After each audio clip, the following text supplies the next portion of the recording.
Hello everyone, welcome to my channel. आप में से जिन स्टूडेंट्स ने अभी री थर्ड ग्रेड मेंस का एग्ज़ाम दिया है, अब उनका यही कन्फ्यूज़न चल रहा है कि आगे नेक्स्ट टारगेट कौन सा रखें।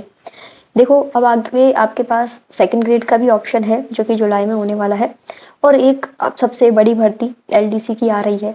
तो देखो, आपके पास दोनों ही ऑप्शन, आप एलडीसी भी में भी जा सकते हो, सेकंड ग्रेड में भी जा सकते हो, लेकिन इसमें से आपको टारगेट एक ही बनाना पड़ेगा। क्योंकि ये जो सेकंड ग्रेड का एग्ज़ाम है, सेकंड ग्रेड में उन्हीं को जाना चाहिए, या तो जिन्होंने ऑलरेडी पहले सेकंड ग्रेड की तैयारी की हुई है, या फिर जो अपने आगे के आने वाले जो 5 या 6 महीने हैं, पूरे डेडिकेशन, पूरे फोकस, पूरे कंसंट्रेशन के साथ इस सेकंड ग्रेड के एग्ज़ाम को दे सकें। क्योंकि मेरी खुद की फ्रेंड ने सेकंड ग्रेड की तैयारी करी है, तो उसने कोचिंग जॉइन करी थी, तो उसका 6 महीने में तो एक जब स्टूडेंट बेसिक से स्टार्ट करता है ना पहली बार, 6 महीने में सिलेबस कंप्लीट करने में लग जाते हैं। जब आप उसका पूरा सिलेबस पढ़ते हैं ना, बेसिक से अच्छे से एक बार तैयार करते हैं, तो 6 महीने तो सिलेबस कंप्लीट करने में लग जाते हैं। फिर उसका रिवीजन, प्रैक्टिस वगैरह वो सब चीज़ें भी आप उसका एक्स्ट्रा टाइम लेके चलो। तो जिन स्टूडेंट्स को लगता है कि हम अपना प्रॉपर अच्छे से पूरा फोकस, कंसंट्रेशन, डेडिकेशन के साथ सेकंड ग्रेड की तैयारी कर सकते हैं, क्योंकि थर्ड ग्रेड में आपका ये समझ लो 40% सिलेबस तो आपने पढ़ लिया, 40-50% तो पढ़ लिया ना। बाकी का जो बचा हुआ पोर्शन है, जैसे आपने थर्ड ग्रेड के अंदर 10th क्लास तक का अपना सब्जेक्ट पढ़ लिया, अब आपको 11th का पढ़ना है, 12th का पढ़ना है, ग्रेजुएशन का पढ़ना है।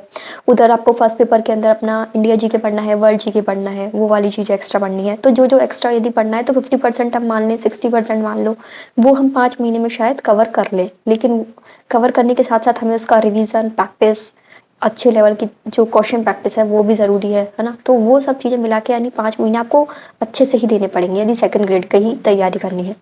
और यदि आपका ऐसा है कि ठीक है, चलो अब आगे नेक्स्ट टारगेट ढूँढते हैं, तैयारी भी होती रहेगी, साथ-साथ में कुछ और जो भी आप कर रहे हो वो भी चलता रहे, तो फिर आपके लिए बेस्ट रहेगा कि आप एलडीसी वाला ऑप्शन चुन लें।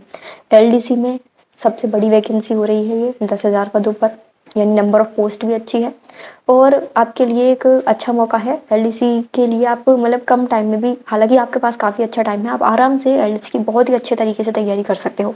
सिलेबस ऐसा है कि आपने काफ़ी सारी चीज़ें तो पढ़ी हुई है, बस थोड़ा-सा आपको फिर से चीज़ों को पढ़ना है। हर चीज़ आपका पढ़ा हुआ है, आप जब यदि पहले से तैयारी कर रहे हैं राजस्थान के कोई भी कॉम्पिटिशन एग्ज़ाम की, तो सब चीज़ आपने कहीं न कहीं किसी न किसी एग्ज़ाम में पढ़ी हुई है। बस उनको थोड़ा और अच्छे से आपको तैयार करना है, अच्छे से क्वेश्चन प्रैक्टिस करने हैं। जितना अच्छे से आप और उसे डेप्थ में पढ़ सकें, नए पैटर्न के अनुसार, वो थोड़ा-सा और आपको पढ़ना पड़ेगा। यानी एलडीसी की तैयारी आप आराम से कर सकते हो अच्छे से, अपना किसी और काम के साथ-साथ भी। लेकिन सेकंड ग्रेड की तैयारी के लिए यदि आप घुसो, तो फिर आपको पूरा का पूरा टाइम अपना सेकंड ग्रेड को ही देना पड़ेगा।